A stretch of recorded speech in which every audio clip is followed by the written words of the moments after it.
এ পর্যায়ে আমাদের সামনে কোরআন ও হাদিস থেকে তথ্যবহুল আলোচনা পেশ করবেন বিশিষ্ট ইসলামী চিন্তাবিদ সদরুল মুদাররিসিন হাফেজ মাওলানা মুহাম্মদ হাবিবুর রহমান সাহেব। আমি তাকে তার মূল্যবান আলোচনা পেশ করবার জন্য সবিনয় অনুরোধ করছি। আসসালামু আলাইকুম ওয়া রাহমাতুল্লাহি তাআলা ওয়া বারাকাতুহু। আপনারা যতক্ষণ আছেন আমলের নিয়তে আমরা এই মজলিস থেকে যেই দুই চারটা কথা শুনব, প্রত্যেকটা কথা ভাই আমলের নিয়তে শোনা। এজন্য আমি প্রথমেই আপনারা যারা এখানে উপস্থিত আছেন সবারই দৃষ্টি আকর্ষণ করছি, আপনারা মনোযোগ সহকারে আমলের নিয়তে একমাত্র আল্লাহ তাআলাকে রাজি খুশি করার উদ্দেশ্যে আপনারা আলোচনা শ্রবণ করবেন। এমন হতে পারে আজকের এই টুটাফাটা আলোচনা আমার হেদায়েতের জন্য, আমার আগামীর পথ প্রদর্শনের জন্য, চলার জন্য আল্লাহ তাআলা আমার রাস্তা তৈরি করে দিবেন। এজন্য আমলের নিয়তে প্রত্যেকটা আলোচনা আপনারা শ্রবণ করার চেষ্টা করবেন। আল্লাহ তাআলা তৌফিক দান করেন। আরেকটিবার আমি সালাম দেব, আশা করছি আপনারা সবাই সালামের উত্তর জোরে সরে দেবেন ইনশাআল্লাহ। আসসালামু আলাইকুম ওয়া রাহমাতুল্লাহি ওয়া বারাকাতুহু। ওয়ালাইকুম আসসালাম ওয়া রাহমাতুল্লাহি ওয়া বারাকাতুহু। ইন্নাল হামদুলিল্লাহিল্লাযী ওয়াহদা والصلاة والسلام على رسوله ومن والاه وعلى آله وأصحابه وبارك وسلم تسليما مزيدا. أما بعد فأعوذ بالله من الشيطان الرجيم. بسم الله الرحمن الرحيم. وجاءت سكرة الموت بالحق ذلك ما كنت منه تحيد. وقال تعالى في كلامه المجيد إن الله وملائكته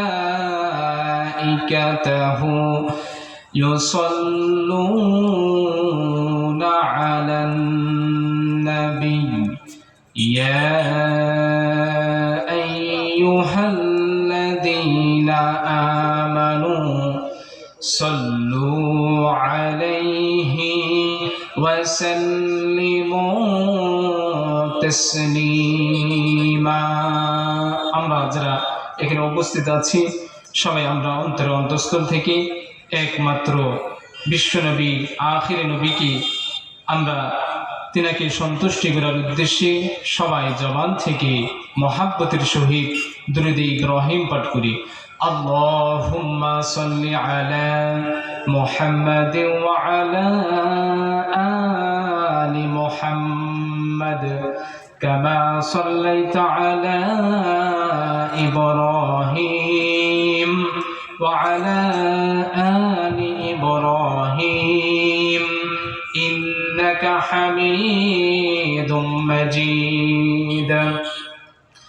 اللهم بارك على محمد وعلى آل محمد كما باركت على إبراهيم وعلى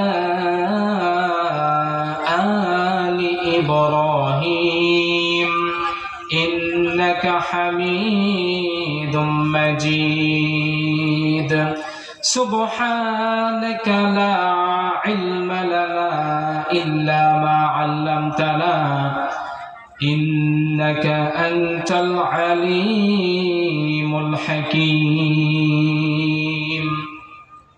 صدق الله العظيم আমার যখন ফুরাবে দিন আসবে গহীন রাতি আমার যখন ফুরাবে দিন আসবে গহীন রাতি থেকো আল্লাহ এ জীবনে থেকো প্রভু এ জীবনে হয় চির সাথী আসবে গহীন রাতি আমার যখন ফুরাবে দিন আসবে গহীন রাতি মন আমার কাঁদে রে মন আমার চাই যে যেতে সোনার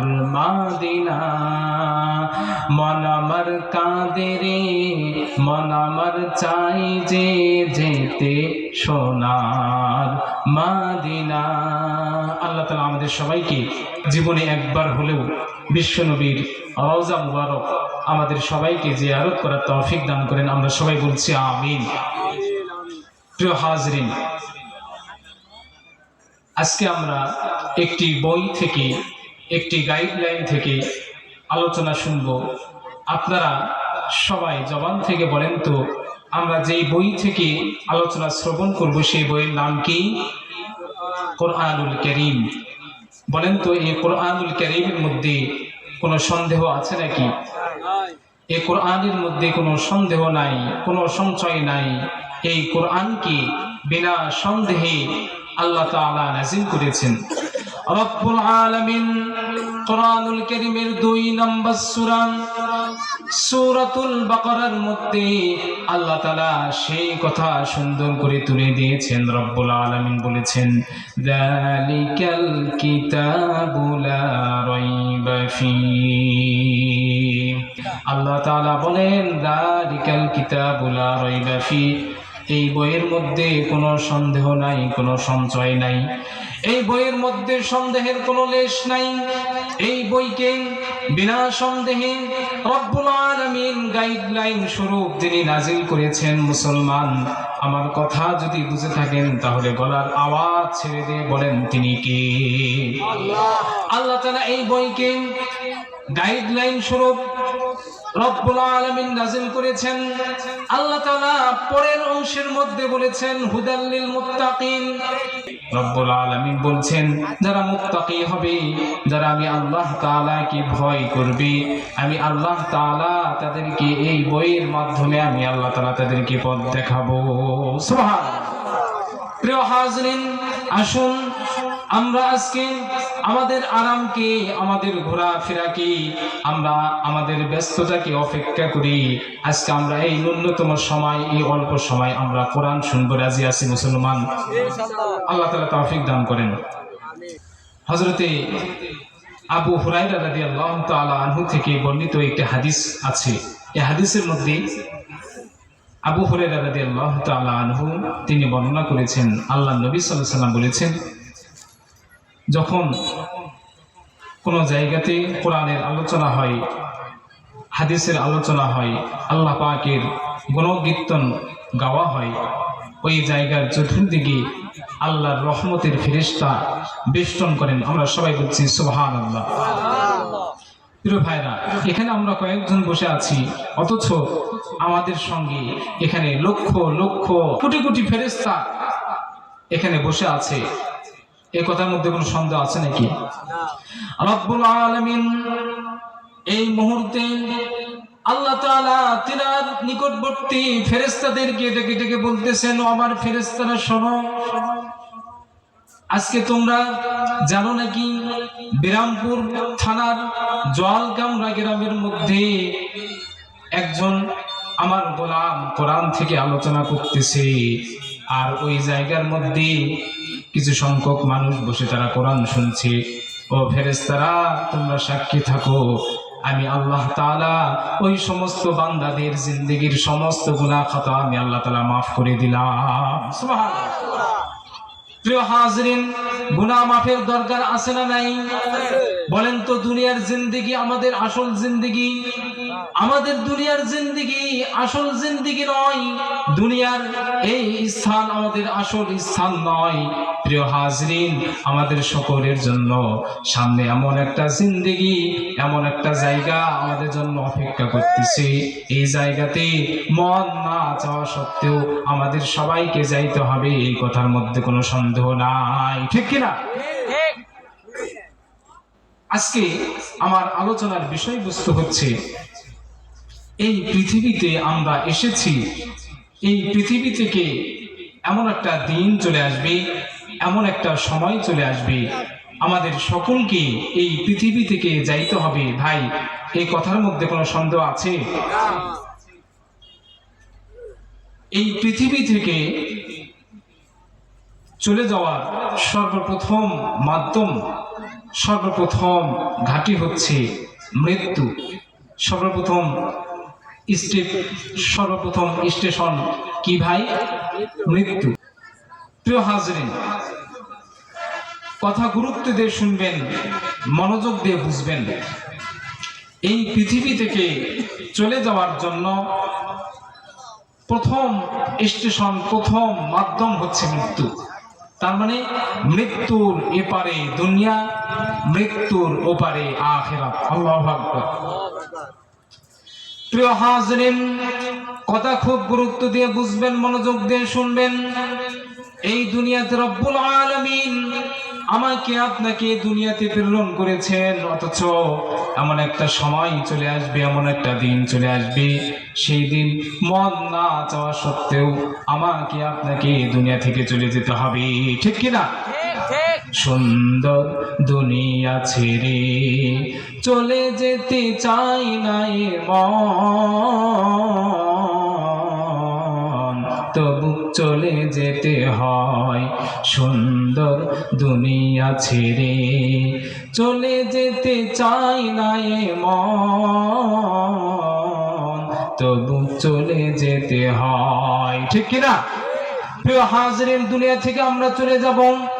এই দুনিয়াতে আমরা যদি দৃষ্টিপাত করি তাহলে আমরা দেখতে পাবো, এই দুনিয়াতে এক সময় আমার দাদা এসেছিল, তার জীবন অতিবাহিত হয়ে গেছে, তার মৃত্যুর ডাক চলে এসেছে, সে দুনিয়া থেকে চলে গেছে। এক সময় আমার বাবা এই দুনিয়াতে এসেছিল, বাবা আমাকে লালন পালন করেছে, আজকে আমার বয়স 40, 50, 60 বছর হয়ে গেছে, অথচ আমার বাবা দুনিয়াতে বেঁচে নাই, আমার বাবাও দুনিয়া থেকে চলে গেছে। এমন একটা দিন চলে আসবে, এমন একটা সময় চলে আসবে, যে দিন আমারও মৃত্যুর ঘন্টা বেজে যাবে, এই কথার মধ্যে কোনো সন্দেহ নাই। যেতে হবে খালি হাতে, যেতে হবে খালি হাতে, সঙ্গে কিছুই যাবে না, 3.5 হাত মাটির ঘরে পাইবা না তো বিছানা, 3.5 হাত মাটির ঘরে পাইবা না তো বিছানা, ঠিক কিনা? প্রিয় হাজরিন, আমার বাবা দুনিয়াতে এসেছিল, আজকে যদি আমাদের যাদের বয়স 40, 50, 60 বছর হয়ে গেছে, আজকে যদি আমরা দৃষ্টিপাত করি তাহলে আমরা দেখতে পাবো আজকে আমার জনম দুঃখী বাবা অন্ধকার কবরে শুয়ে আছে। ঠিক এমনই ভাবে এমন একটা সময় চলে আসবে, এমন একটা দিন চলে আসবে, যে মসজিদের খাটলা আমরা প্রতিনিয়ত দেখতেছি, 5 ওয়াক্ত নামাজের সময় যখন আমরা মসজিদে গমন করি তখন আমরা ওই মসজিদের খাটলাটি দেখি, আবার যখন নামাজ শেষ করে যখন আমরা বাড়ির দিকে রওনা দেই আবার আমরা ওই মসজিদের খাটলা দেখতে পাই।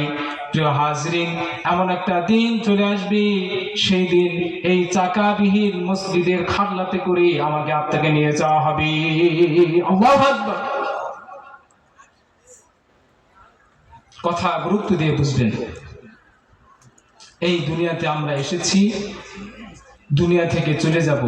প্রথম স্টেপ, দুনিয়া থেকে চলে যাওয়ার প্রথম মাধ্যমের নাম কি? সবাই কথা বলেন। দুনিয়া থেকে চলে যাওয়ার প্রথম মাধ্যমের নাম কি? মৃত্যু।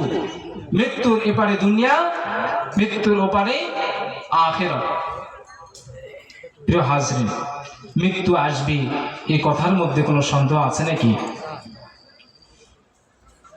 রব্বুল আলামিন এই সম্পর্কে কোরআনুল কারীমের 50 নম্বর সূরা সূরাতুল কাফের 19 নম্বর আয়াতের মধ্যে আল্লাহ তাআলা এই কথাকে স্পষ্ট করে রব্বুল আলামিন তুলে দিয়েছেন। রব্বুল আলামিন বলেছেন, ওয়াজাআত সাকরাতুল মাউতি বিল হাক্কি যালিকা মা কুনতা মিনহু তাহিদ। আল্লাহু আকবার। রব্বুল আলামিন বলেছেন, ওয়াজাআত সাকরাতুল মাউতি বিল হক, মৃত্যু যন্ত্রণা সত্য। যালিকা মা কুনতা মিনহু তাহিদ, অতএব মৃত্যু থেকে কেউ পলায়ন করে কেউ বাঁচতে পারবে নাকি? মৃত্যু থেকে পলায়ন করে কেউ বাঁচতে পারবে না। প্রিয় হাজরিন, আজকে আমার আলোচনার বিষয়বস্তু হচ্ছে মৃত্যু যন্ত্রণা। প্রিয় হাজরিন, দুনিয়া থেকে আমরা চলে যাব, এই দুনিয়া থাকার জায়গা নয়, আমাদের মৃত্যু হয়ে যাবে। রব্বুল আলামিন কোরআনের মধ্যে মৃত্যু সম্পর্কে আল্লাহ তাআলা আরো সুন্দর করে রব্বুল আলামিন জানিয়ে দিয়েছেন।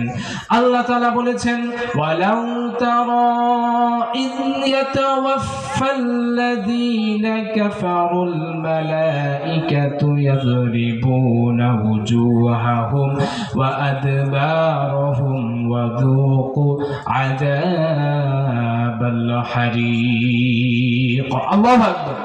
রব্বুল আলামিন বলেছেন, এই মৃত্যু সবারই জীবনে আসবে। কিছু কিছু মানুষের মৃত্যুটা হবে শান্তিদায়ক, আরামদায়ক, তারা আরামে দুনিয়া থেকে চলে যাবে।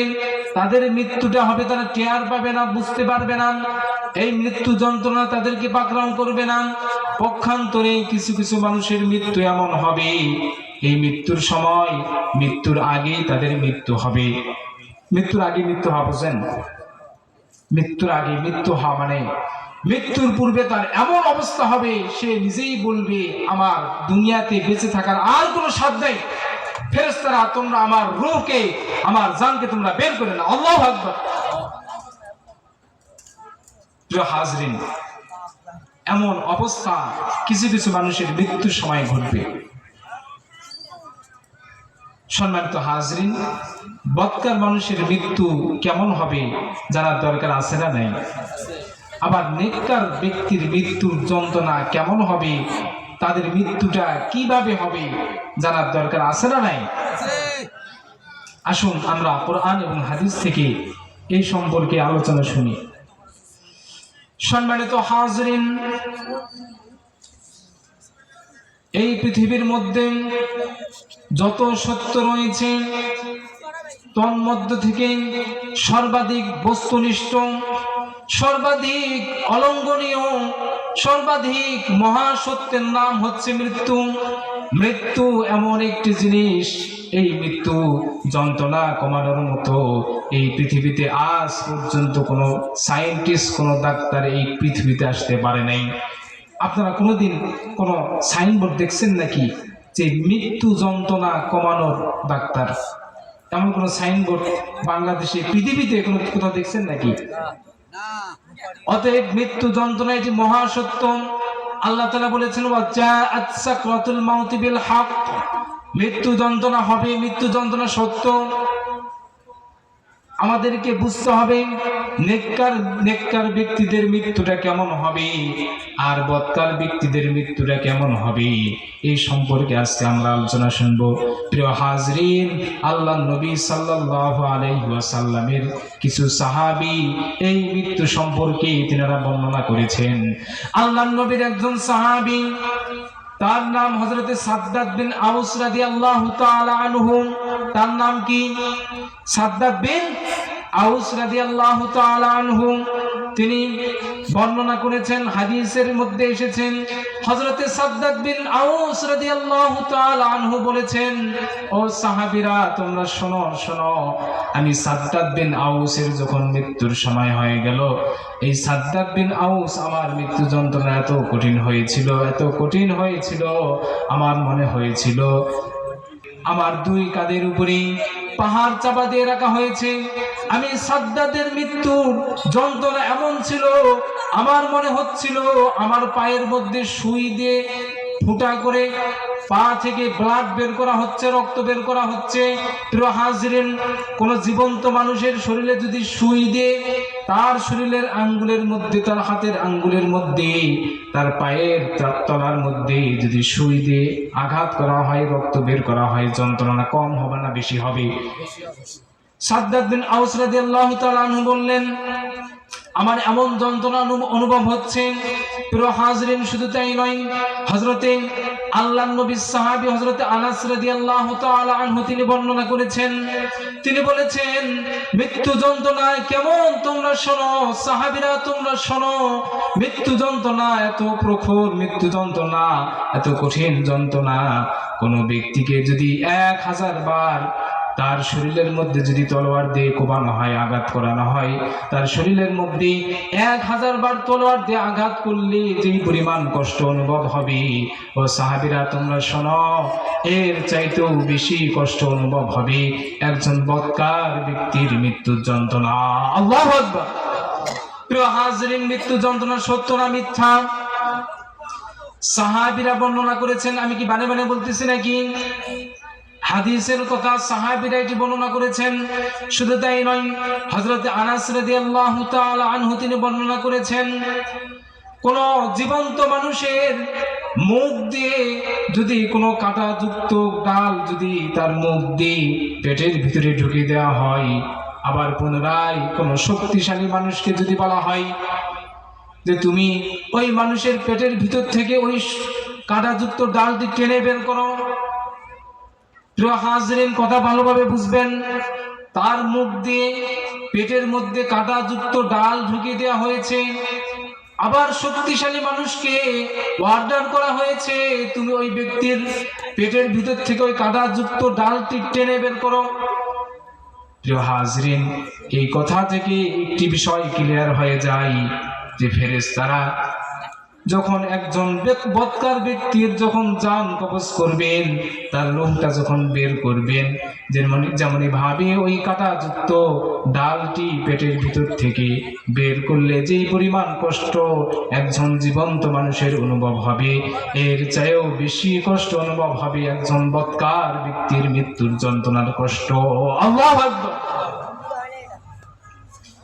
প্রিয় হাজরিন, শুধু তাই নয়, আল্লাহর নবীর আরেকজন সাহাবী হযরতে আমর ইবনুল আস রাদিয়াল্লাহু তাআলা আনহু, হযরতে আমর ইবনুল আস রাদিয়াল্লাহু তাআলা আনহু তিনি যখন মৃত্যু শয্যায়, ইন দ্য মিন টাইম হযরতে আমর ইবনুল আস রাদিয়াল্লাহু তাআলা আনহুর ছেলে হযরতে আব্দুল্লাহ রাদিয়াল্লাহু তাআলা আনহু, আব্দুল্লাহ রাদিয়াল্লাহু তাআলা আনহু ইন দ্য মিন টাইম বাবার কাছে এসে বলতেছি, ও আমার আব্বা জান, আপনি তো সারা জীবন মানুষদেরকে নসিহত করতেন মৃত্যু যন্ত্রণা সম্পর্কে, অথচ আপনি নিজে আজকে মৃত্যু যন্ত্রণায় আপনি শায়িত, মৃত্যু শয্যায় শায়িত।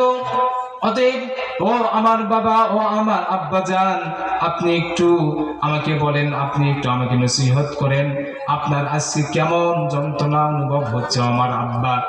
সঙ্গে সঙ্গে হযরতে আমর ইবনুল আস রাদিয়াল্লাহু তাআলা আনহু তিনি সঙ্গে সঙ্গে সন্তানের কথার উত্তরে বললেন, ও আমার সন্তান, তুমি শোনো, একটা জীবন্ত ছাগলের শরীর থেকে যদি তার শরীরের চামড়াটি যদি টেনে হেঁচড়ে খুলে ফেলা হয়, ছিলে ফেলা হয়, ওই জীবন্ত ছাগলের যেই পরিমাণ কষ্ট অনুভব হবে, এর চেয়েও বেশি কষ্ট আমার অনুভব হচ্ছে।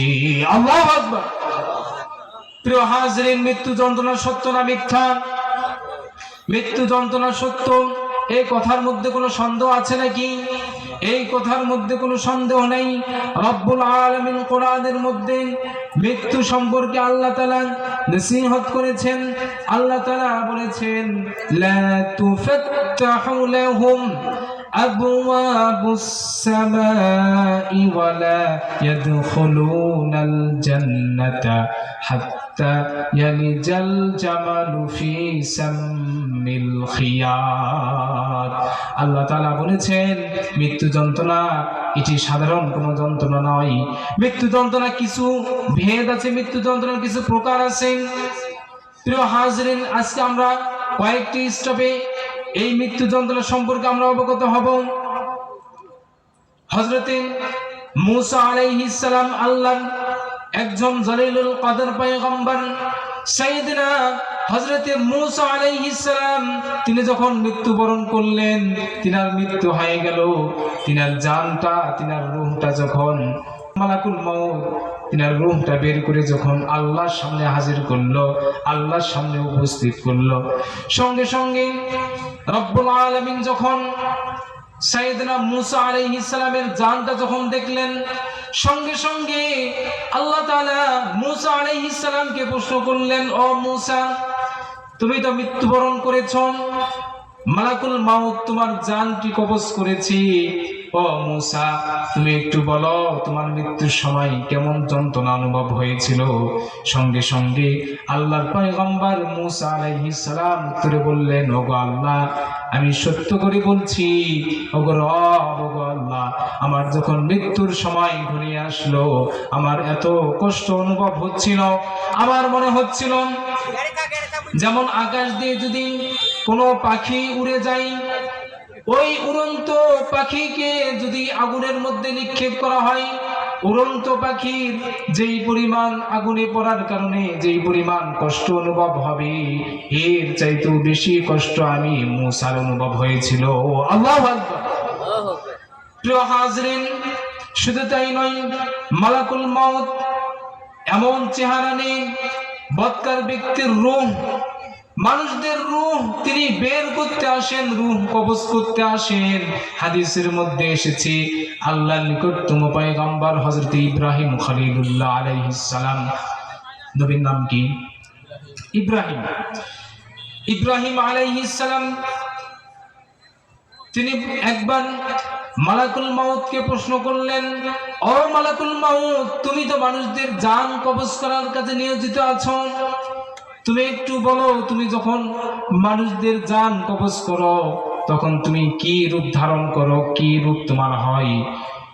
সঙ্গে সঙ্গে মালাকুল মাউত ইব্রাহিম নবীর কথার উত্তরে বললেন, ওগো আল্লাহর পয়গম্বর ইব্রাহিম, তুমি যদি আমার সেই রূপ দেখো তাহলে তুমি ইব্রাহিম ঠিক থাকতে পারবে না, তুমি বেহুশ হয়ে যাবে। আল্লাহু আকবার। ইব্রাহিম আলাইহিস সালাম তিনি জেদ করলেন যে মালাকুল মাউত না, আমি জীবন্ত থাকা অবস্থায় আমার মৃত্যু আসার আগে আমি তোমার সেই রূপ দেখতে চাই। সঙ্গে সঙ্গে ইব্রাহিম আলাইহিস সালাম যখন বারবার জেদ করলেন, এবার মালাকুল মাউত সঙ্গে সঙ্গে তিনার রূপ চেঞ্জ করলেন। মালাকুল মাউত কেমন রূপ ধারণ করেছিলেন ইব্রাহিম আলাইহিস সালাম তিনি বলেছেন, মালাকুল মাউতকে যখন আমি দেখলাম তখন দেখলাম মালাকুল মাউতের একটা নয়, দুইটা নয়, মালাকুল মাউতের 12টা চোখ হয়ে গেছে। আল্লাহু আকবার।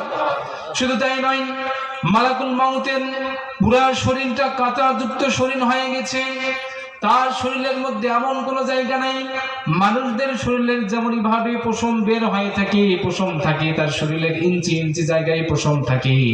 মালাকুল মাউতের মৃত্যু যখন মালাকুল মাউত যখন জান কবজ করবেন, তখন মালাকুল মাউতের প্রত্যেকটা জায়গার মধ্যে মানুষের পশমের মতো, মানুষের এই শরীরের পশমের মতো তার প্রত্যেকটা জায়গার মধ্যে কাঁটা বের হবে। আল্লাহু আকবার।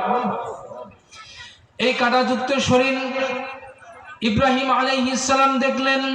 শুধু তাই নয়, ইব্রাহিম আলাইহিস সালাম তিনি আরো দেখলেন মালাকুল মাউতের 12টি চোখ দিয়ে আগুন বের হচ্ছে, আর তার পুরা শরীরটা কুষ্ঠির চেহারা হয়ে গেছে, তার পুরা চেহারাটা কালো চেহারা হয়ে গেছে, কালো রং ধারণ করেছে। শুধু তাই নয় প্রিয় হাজরিন, ইব্রাহিম আলাইহিস সালাম আরো দেখলেন মালাকুল মাউত তার শরীর থেকে দুর্গন্ধ আসতেছে, পচা দুর্গন্ধ আসতেছে। ইব্রাহিম আলাইহিস সালাম যখন এই সমস্ত ভয়ঙ্কর দৃশ্য দেখলেন, সঙ্গে সঙ্গে ইব্রাহিম আলাইহিস সালাম বেহুশ হয়ে গেলেন। আল্লাহু আকবার। ইব্রাহিম আলাইহিস সালাম যখন হোশ ফিরলেন, মালাকুল মাউতকে ইব্রাহিম আলাইহিস সালাম বললেন, ও মালাকুল মাউত তুমি শোনো, মালাকুল মাউত তুমি যখন একজন মানুষের জান কবজ করার সময় যেই চেহারা তুমি ধারণ করো, একজন মানুষের বেহুশ হওয়ার জন্য, একজন মানুষের মৃত্যুবরণ করার জন্য, একজন মানুষের হুঁশ হারাবার জন্য এটাই যথেষ্ট। আল্লাহু আকবার। প্রিয় হাজরিন, ইব্রাহিম আলাইহিস সালাম এই কথা বললেন। হাদিস শরীফের মধ্যে বর্ণিত হয়ে এসেছে আমাদের বিশ্বনবী, শেষ নবী, আখিরি পয়গম্বর জনাবে মুহাম্মদুর রাসূলুল্লাহ সাল্লাল্লাহু আলাইহি ওয়াসাল্লাম তিনার যখন মৃত্যুর সময় হয়ে গেল, বিশ্বনবী শেষ নবী, বলেন তো এই পৃথিবীতে রব্বুল আলামিন যত পয়গম্বর প্রেরণ করেছেন, যত নবী রাসূল প্রেরণ করেছেন, তাদের সবার থেকে আমার আপনার নবীর মর্যাদা কম না বেশি? রব্বুল আলামিন এই নবীর মর্যাদা সম্পর্কে কোরআনের মধ্যে ঘোষণা দিয়েছেন। আল্লাহ তাআলা বলেছেন, ওয়া মা আরসালনাকা ইল্লা রাহমাতাল লিল আলামিন। আল্লাহ তাআলা বলেছেন, আমি নবীকে সারা পৃথিবীর জন্য রহমত স্বরূপ প্রেরণ করেছি। সুবহানাল্লাহ। প্রিয় হাজরিন, কথা মনোযোগ দিয়ে বুঝবেন, গুরুত্ব দিয়ে শুনবেন। আমাদের নবী, বিশ্ব নবী জনাবে মুহাম্মদুর রাসূলুল্লাহ সাল্লাল্লাহু আলাইহি ওয়াসাল্লাম তিনার যখন মৃত্যু ঘনিয়ে আসছিল, বিশ্ব নবী সাল্লাল্লাহু আলাইহি ওয়াসাল্লাম তিনার জীবনের শেষ খুতবা তিনি যখন মসজিদের মধ্যে গেলেন, মসজিদে যাওয়ার পর সমস্ত সাহাবী নবীর সামনে বসা অবস্থায় আছে। নবী করিম সাল্লাল্লাহু আলাইহি ওয়াসাল্লাম তিনি মসজিদে নববীতে খুতবা দিলেন। তিনি খুতবার মধ্যে দুইটি কথা স্পষ্ট করে বললেন। তিনি এক নম্বর কথা বললেন, ও আমার সাহাবীরা তোমরা শোনো, আল্লাহ তাআলা তার এক বান্দাকে দুনিয়ার সব কিছু দিতে চাচ্ছেন। আল্লাহ তাআলা নবীকে দুনিয়াতে রাজত্ব দিতে চাচ্ছি।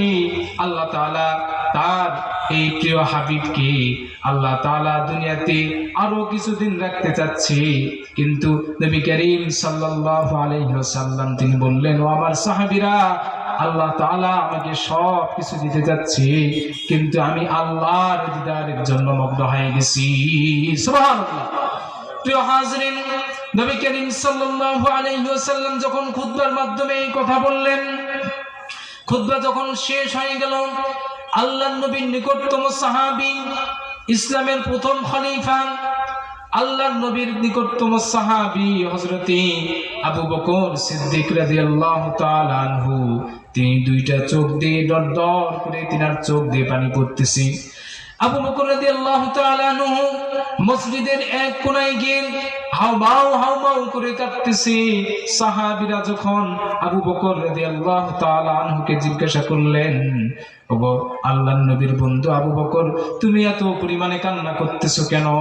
আবু বকর রাদিয়াল্লাহু তাআলা আনহু সঙ্গে সঙ্গে উত্তরে বললেন, সাহাবীরা তোমরা কি শোনো নাই নবী করিম সাল্লাল্লাহু আলাইহি ওয়াসাল্লাম খুতবার মাধ্যমে কি বললেন?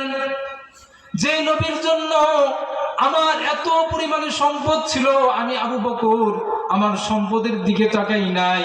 আমি আবু বকর আমার সমস্ত সম্পদ আল্লাহর রাস্তায় ব্যয় করে দিয়েছি। যেই নবীর জন্য আমি গারে সুরের মধ্যে সাপ আমাকে দংশন করেছেন, বিশ্ব নবী যখন আমার কাঁধে মাথা দিয়ে যখন ঘুমিয়ে পড়েছিলেন, আমি ওই একটা গর্ত ছিল, ওই গর্তের মধ্যে পা দিয়েছিলাম, আর ওই গর্ত দিয়ে বারবার সাপ এসে শুধু আমাকে দংশন করেছে। আমার শরীরে বিষ ঢুকছে, বিষ প্রাপ্ত আমি হয়েছি। আমার ব্যথার জোরে আমার দুইটা চক্ষু দিয়ে পানি পড়েছে। এরপরও আমি নবীকে ডাক দেই নাই।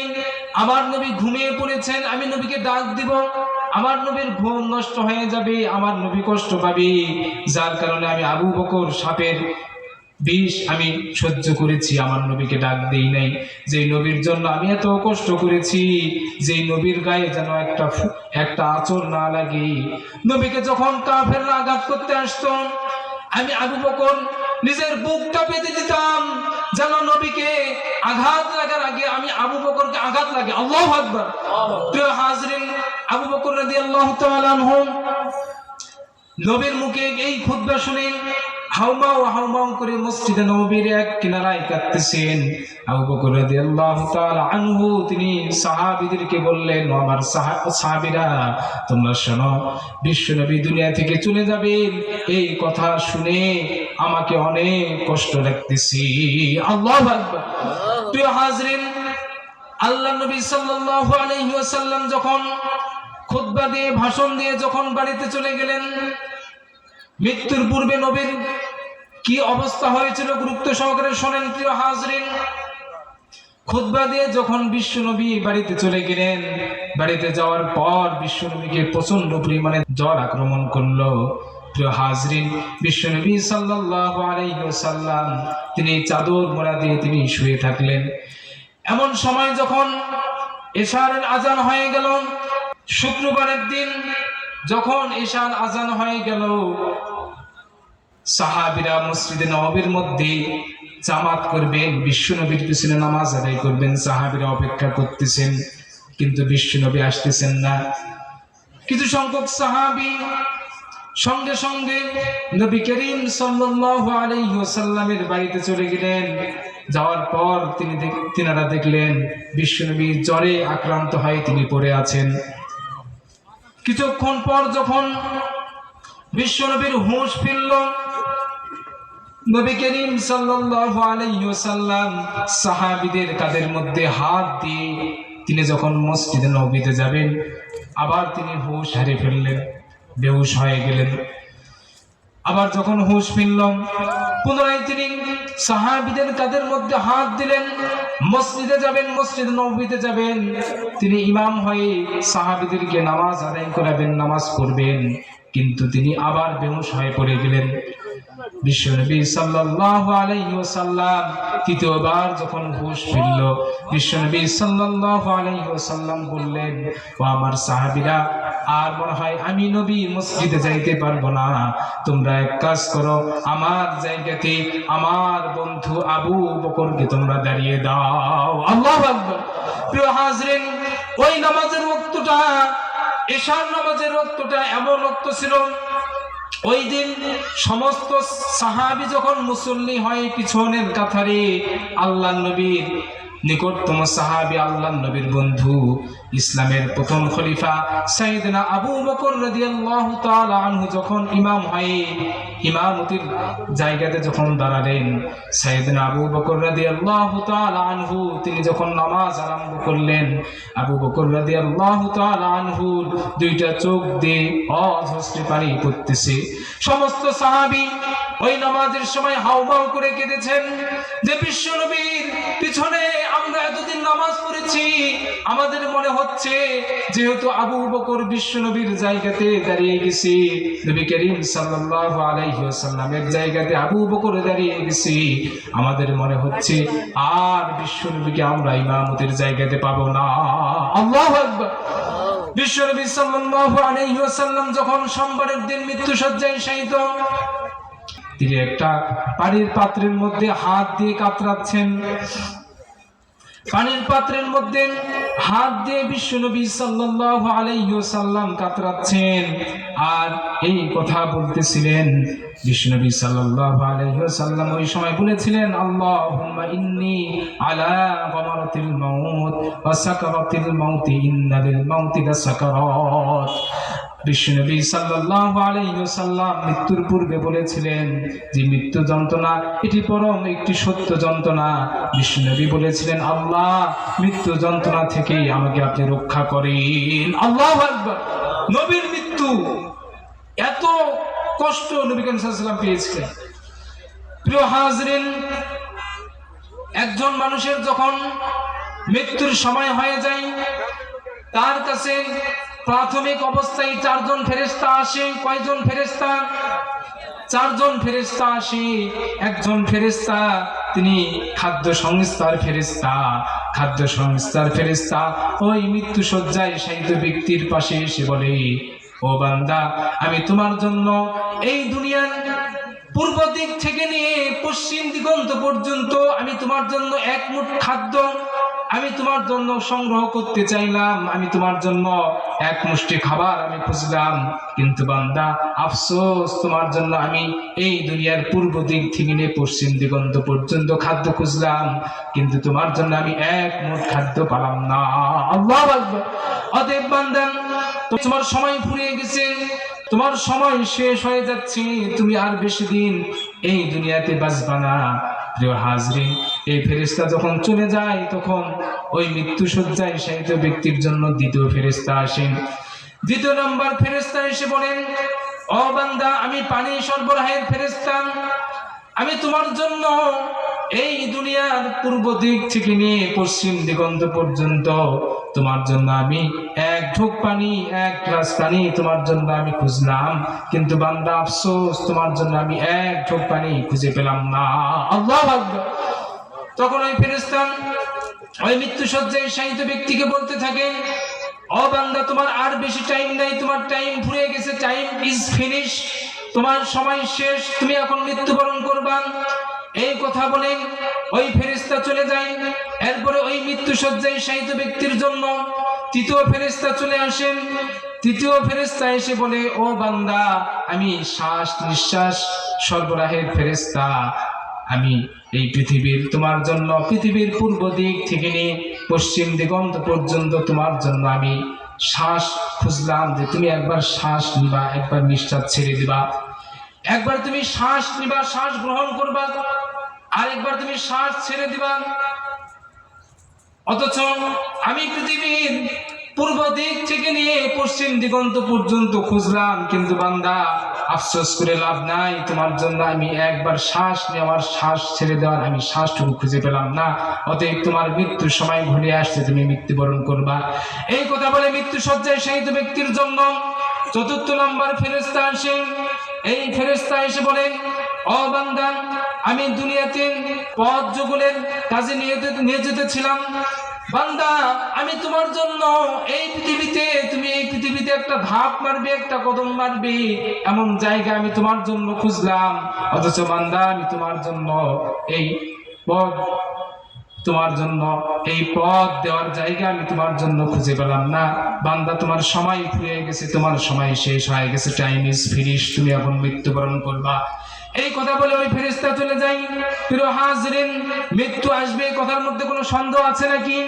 রব্বুল আলামিন বলেছেন, হাত্তা ইযা জাআ আহাদাকুমুল মাউতু তাওয়াফাতুহু রুসুলানা ওয়া হুম লা ইউফাররিতুন। আল্লাহু আকবার বলেন। মৃত্যু আসবে, কথার মধ্যে কোনো সন্দেহ নেই। মৃত্যু কাউকে ছাড় দিবে না। মৃত্যু থেকে যতই আমরা পলায়ন করি, মৃত্যু থেকে পলায়ন করে আমরা কেউ বাঁচতে পারবো না। প্রিয় হাজরিন, এই সময় এখন আমরা যে অবস্থাতে আছি, যে জায়গাতে আছি, এই সময় যদি আমাদের মৃত্যুটা হয়ে যায়, তাহলে নেকি লেখার সময় আমাদের মৃত্যুটা হয়ে গেল। শুকরিয়া আদায় করব, আল্লাহর কাছে সব সময় দোয়া করব, গো আল্লাহ, গো রব, আমার এমন সময় আপনি মৃত্যু দেন যে সময় আমি আমল করতে থাকব। এই জন্য কবি সুন্দর করে বলেছেন, তাহাজ্জুদের যাই নামাজে মরণ দিও প্রভু আমায়, একামতে দিনের পথে কবুল করে নিও আমায়। আল্লাহ কবুল করেন, বলছে আমিন। প্রিয় হাজরিন, মৃত্যু যন্ত্রণা 3 ধরনের। মৃত্যু যন্ত্রণা কয় ধরনের বলেন? 3 ধরনের। এক ধরনের মৃত্যু হচ্ছে নেককার ব্যক্তির মৃত্যু, এটার যন্ত্রণা একরকম। আবার আরেক ধরনের মৃত্যু হচ্ছে বদকার ব্যক্তির মৃত্যুর যন্ত্রণা, এটার মৃত্যুর সিস্টেম, এটার মৃত্যুর যন্ত্রণা আরেক রকম। আবার তৃতীয় নম্বর মৃত্যু হচ্ছে শহীদদের মৃত্যু। প্রিয় হাজরিন, যদি সময় থাকে এই সংক্ষিপ্ত সময়ের মাধ্যমে আমি এই 3 ধরনের মৃত্যুর কথা আমি আপনাদের সামনে উল্লেখ করব। রব্বুল আলামিন কোরআনের মধ্যে ঘোষণা দিয়েছেন, যখন কোনো নেককার ব্যক্তির মৃত্যু হয়ে যায় তখন আসমান থেকে মালাকুল মউত তার জন্য কিছু রহমতের ফেরেশতা নিয়ে, ভালো ফেরেশতা নিয়ে জমিনের মধ্যে নাজিল হয়।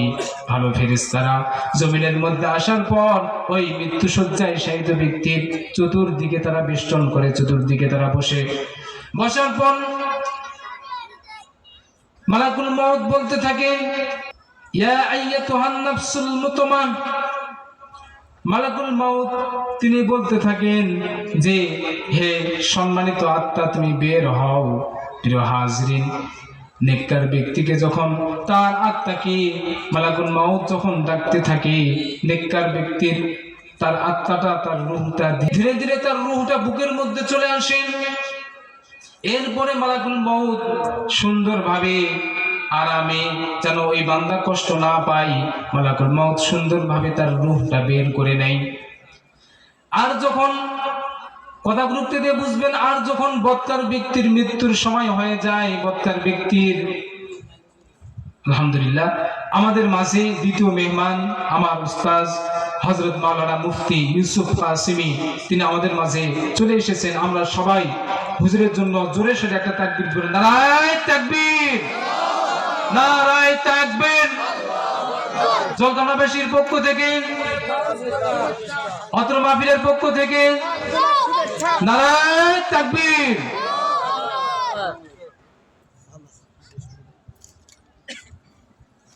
আলহামদুলিল্লাহ,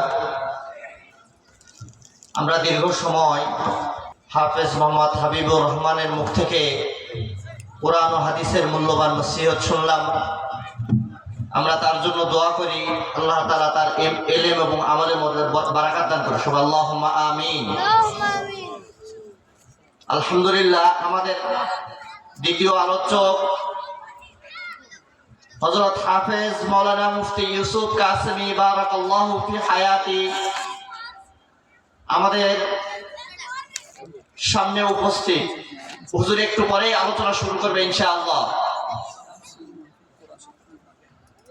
আমি গ্রামবাসীকে উদাত্ত আহ্বান জানাই, আমরা এখনো যারা বাহিরে ঘোরাফেরা করতেছি, আমাদের অনেক সময় ঘোরাফেরা করে নষ্ট হয়ে গেছে, অনেক রাত হয়ে গেছে।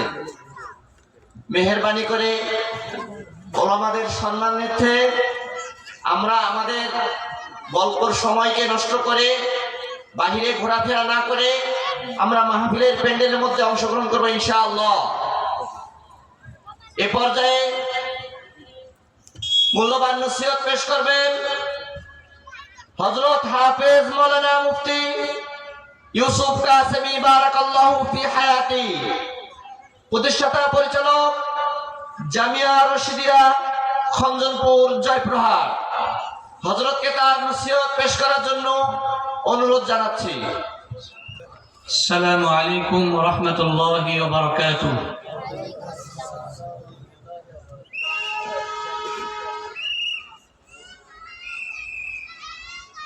আলহামদুলিল্লাহ,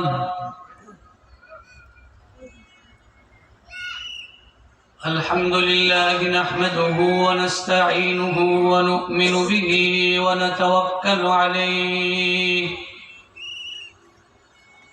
ونعوذ بالله من شرور أنفسنا ومن سيئات أعمالنا. من يهده الله فلا مضل له ومن يضلله فلا هادي له. ونشهد أن لا إله إلا الله ونشهد أن محمدا عبده ورسوله أرسله بالحق بشيرا ونذيرا. أما بعد فأعوذ بالله من الشيطان الرجيم. بسم الله الرحمن الرحيم. قل يا عبادي الذين أسرفوا على أنفسهم لا تقنطوا من رحمة الله